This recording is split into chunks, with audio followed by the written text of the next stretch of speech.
What's up, everybody? Got a collection update for you here. I've been kind of working on these for a while. This is all stuff to go on the shelf, and this is another collection update too, actually. And then there's a vinyl update or two waiting on me too. I just need to finish listening to everything. I've just been slowly working my way through all these CDs, and this is the first stack. It's kind of a mixture of things. It's a lot of there's a decent amount of proto-metal in here, so it's going to be mixed in here randomly, and a bunch of other stuff too. So we're going to cut on into it.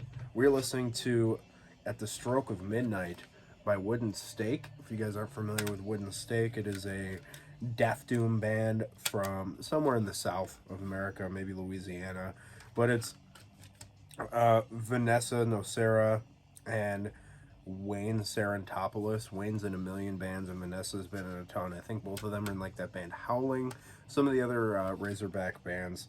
Yeah, this is pretty good stuff. Kind of cryptic, kind of creepy, interesting death doom. A lot of clean vocals too, and the female vocals are pretty creepy with the kind of heavy reverb and really rough production. It sounds really interesting. Check out Wooden Stake if you haven't. No beer, just some water. All right, we're opening up with a banger. Decomposed with Hope Finally Dies. I am a huge fan. Huge fan of this one.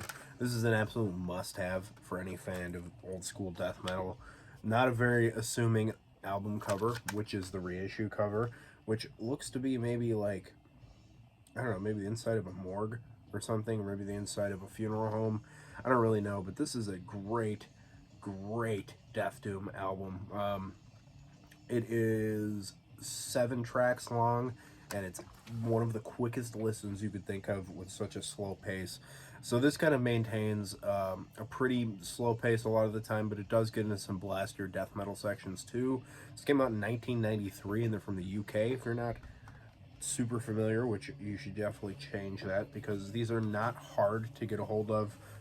If you're in America, Armageddon Shop on Discogs has copies. I think you can get a hold of this maybe on Amazon as well, which is actually where I think I might have gotten it. Yeah, go check it out if you guys have it. Seriously, this is a must-have in any respectable death metal collection, and I was sorely lacking.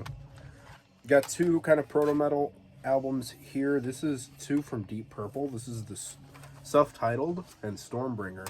So this is an earlier album, pre Ian Gillan being in the band. This is the original vocalist who went on to form Captain Beyond, I believe, and it's pretty good. It's kind of really psyched out blues rock.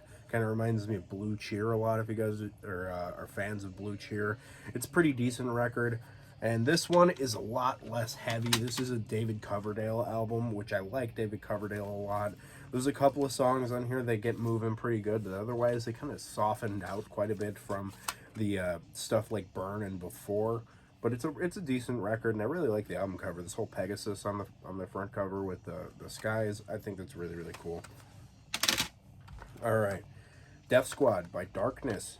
Darkness is a German thrash band, and you could pick these reissues up super cheap these days. I think I picked this up brand new for like $7.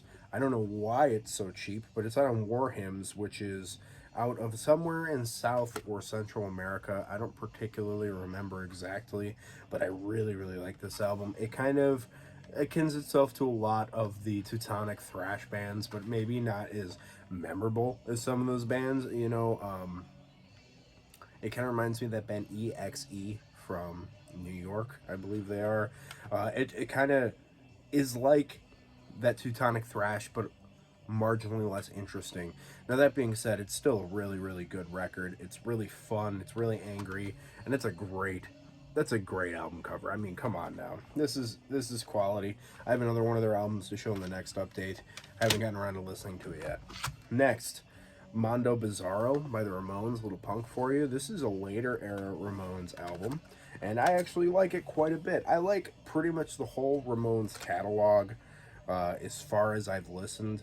And, you know, I don't know a ton of these songs on here, but, you know, stuff like Tomorrow She Goes Away, I kind of remember. I don't remember these songs quite like I do the earlier era of the Ramones, But nonetheless, it's a pretty good album. I mean, it's catchy, like it always kind of is. It's fun. And for whatever reason, this year I never hit my punk mood.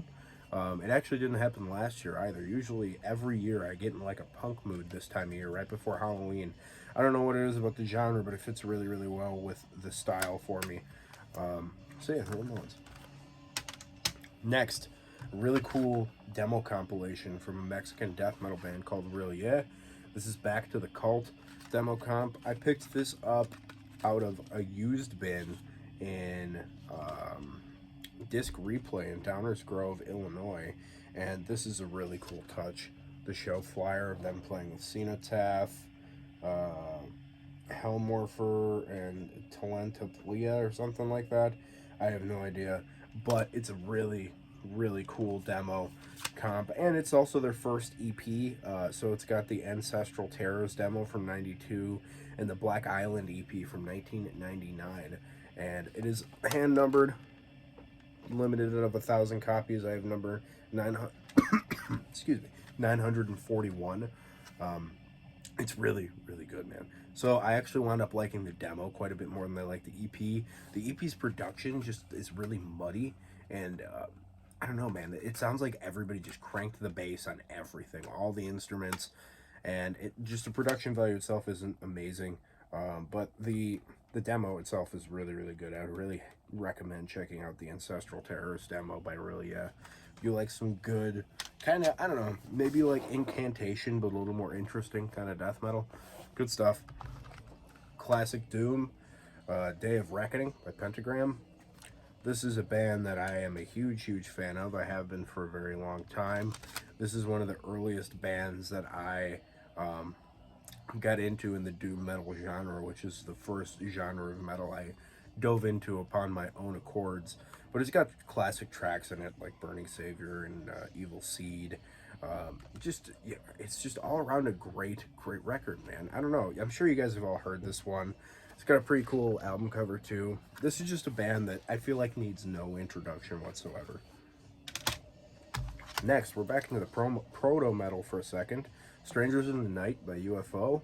I picked this up used, and it's a live record from 1979. I didn't realize it was a live record, or else I probably wouldn't have bought it. But I put it on the player, and I was like, all right, well, this is awesome. So I really like UFO's album Phenomenon, like a lot. Lights Out is a pretty good record too, but specifically Phenomenon is really cool. And they do the song Dr. Doctor. They do Rock Bottom. They do an 11-minute version of Rock Bottom, and they get crazy with it. They really jam on it a lot.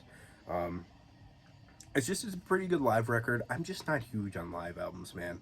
Especially, you know, bands that I'm not like diehard about. Like, I like listening to Dead shows because I like the Grateful Dead quite a bit, but like, I don't know, there's something about that just works better for me than this, because the majority of the songs, other than stuff like Love to Love and Rock Bottom and Out on the Streets and maybe Natural Thing, are kind of like bad recordings of the studio versions of the songs.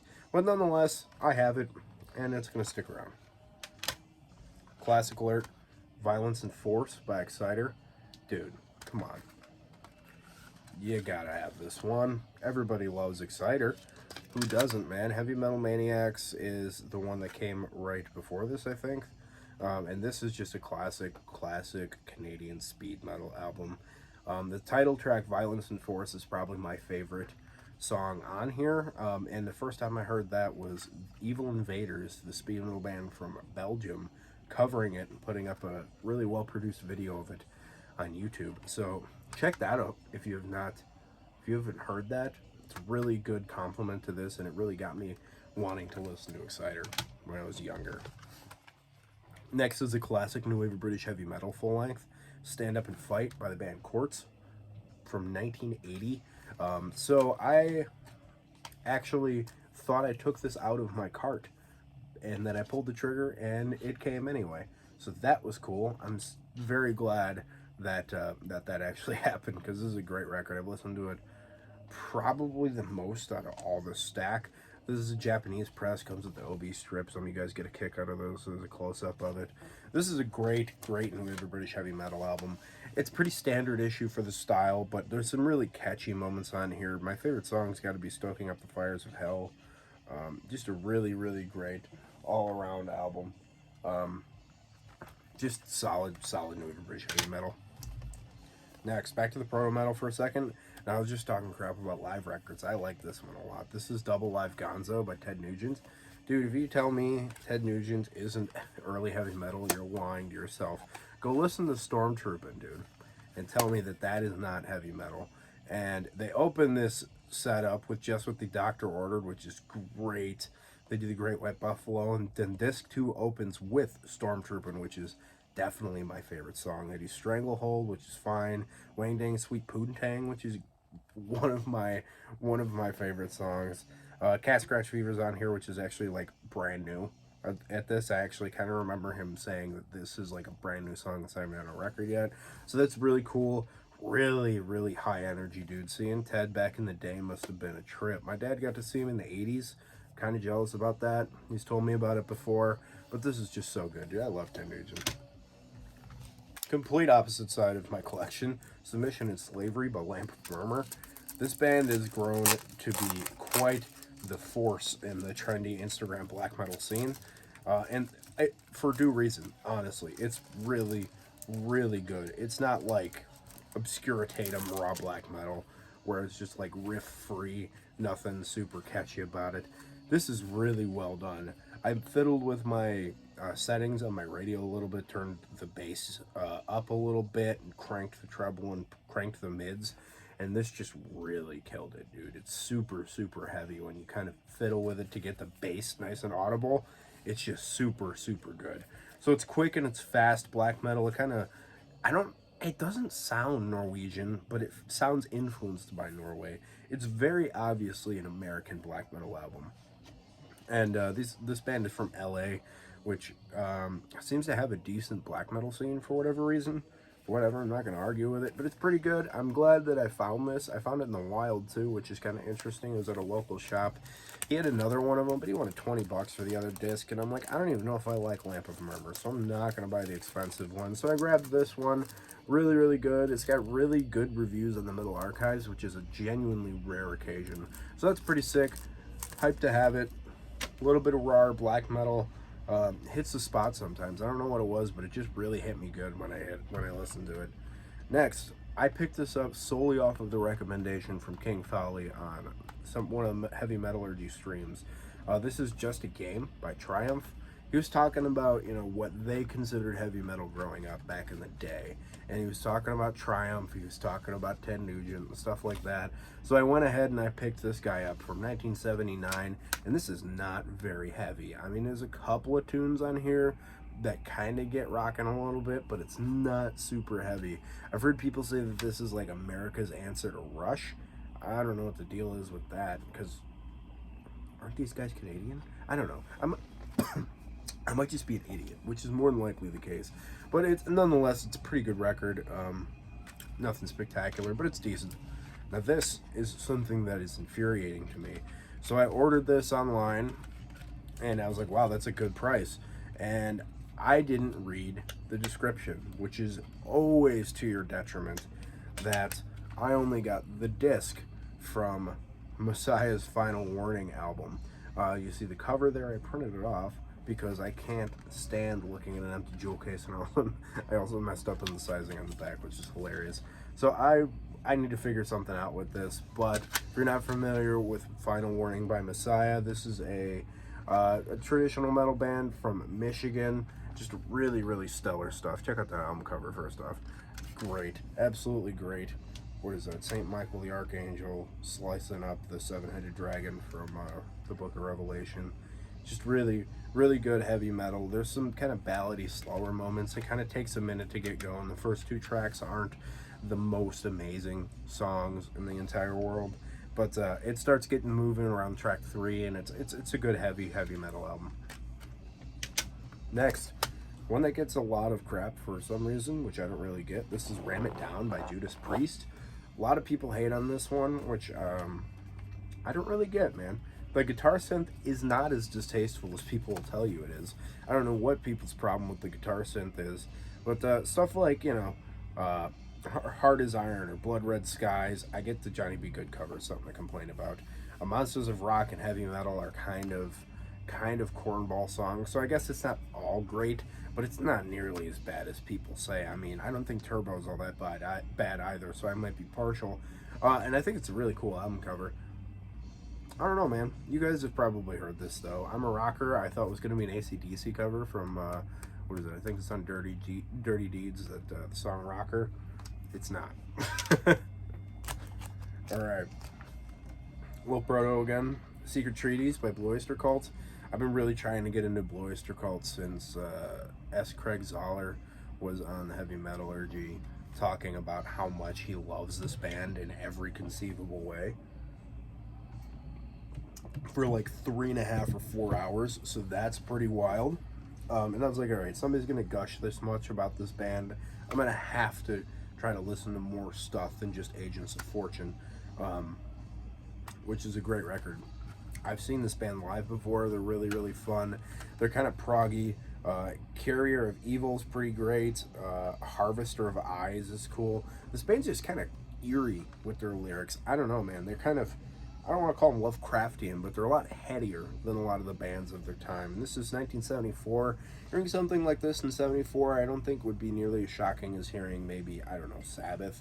But it's definitely like hearing some of those lyrics that had to have been harsh on some of those hippies, man. Blue Oyster Cult. I got 2 stoner metal records from a band called Cadaver. This is a self-titled and Rough Times. I picked up both of these out of used bins, and I like this band quite a bit. I have their album Berlin already, and it is comparably good, though I don't know that album very well. But it's really, really good. It kind of teeters the line between stoner metal and the kind of stoner rock style, but I think it's heavy enough to call it stoner metal because it's a little sludgy here and there. It's just pretty good all-around stuff, man. If you guys are into the style, I'm sure you guys already know them. I would like to know how strong the stoner metal scene really is in Germany. But check out these dudes up back there, dude. That is authentic. People dressed like that. That had to have taken years of thrifting to accumulate those kind of clothing. Cadaver. And then we're going to end it here with a little proto-metal. I put this at the back because I'm sure a lot of you are like, already. But this is proto-metal for me as far as I'm concerned. This is Zeppelin, the first album and the last album. Zeppelin 1 and Coda, which is the last album. Everybody knows this album, like, entirely. I mean, this whole album is pretty much, like, almost a best of, you know? It's like Sabbath's album Paranoid. You know, Babe, I'm Gonna Leave You. I really like the song Dazed and Confused. That is some, like, doomy stuff. This came out in 69, just a hair before Sabbath self-titled, so there was some doominess a little bit before them.